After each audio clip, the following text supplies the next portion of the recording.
Hey everybody, hope you're having a great day. Happy Make a Change Monday. Today we're going to work on how we view the rest of the world.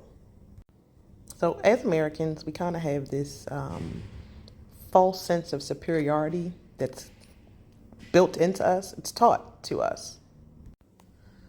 We've been led to believe that the rest of the world outside of North America and probably like Western Europe is, underdeveloped third world countries.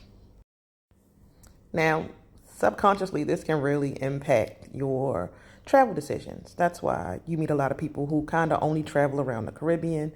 They might go to Mexico, but they won't go any further than that. When I first started out, there was a lot of conversation about how or why I would leave a first world country to go traveling through third world countries. And my response was always, I grew up in Baltimore City. Like, it can't be that bad. Now, I love my city, y'all. Don't get it twisted. But if you grew up there or you've been there, you know exactly what I'm talking about. And so understanding that words have power, I did a little bit of research into what exactly is a third world country. And what I found is that originally countries were labeled third world simply because they did not want to take part in the Cold War. They wanted to be a neutral entity between the capitalist countries and the Soviet Union. And so because they decided to stay out of that beef, they basically got a bum rap. And they were painted as these poor, underdeveloped countries, no infrastructure, no real stability, poor educational systems to the rest of the world. Now that the Cold War is over, the definition has been modernized to include general stability of education, infrastructure, development of wealth, and some other elements, including the healthcare system. Additionally, the term third world is derogatory, so the preferred term is developing country. The really strange thing is that when you break down the definitions, America fits into a lot of the categories of an underdeveloped country. And this is not to bang on America, but our public education system is trash. We have a serious homelessness problem. In Baltimore, we have a ridiculous vacant building problem.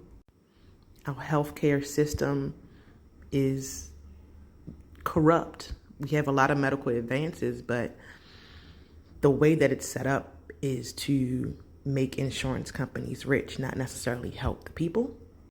And our food chain is all jacked up.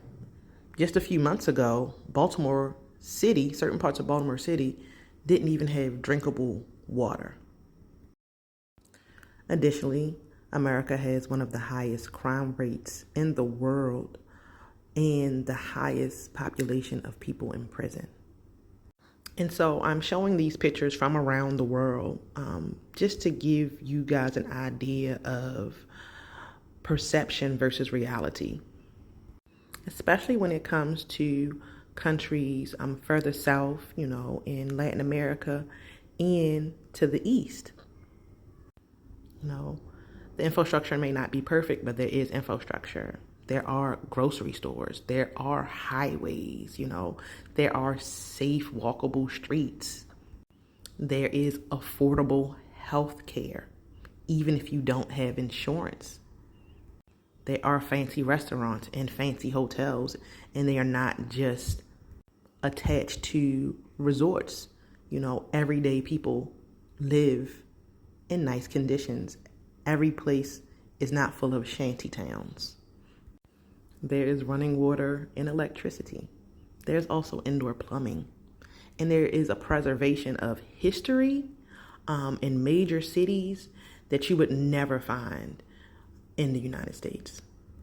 I mean, literal pyramids and ruins in the middle of city blocks. It would never happen back home. And so today, I challenge you all to throw the term third world in the trash. Teach your kids that it is a dirty word and it has a very negative connotation associated with it. As always, do your homework into these countries, and you will find lots of beauty in them. Make smart decisions while you're traveling, and you will be just fine. You will be safe. You may not have 100% of the conveniences that you have in the United States, but I guarantee you'll have at least 85. And the 15%, I promise you won't even miss. So I hope this has been helpful. And as always, happy and safe travels, everyone.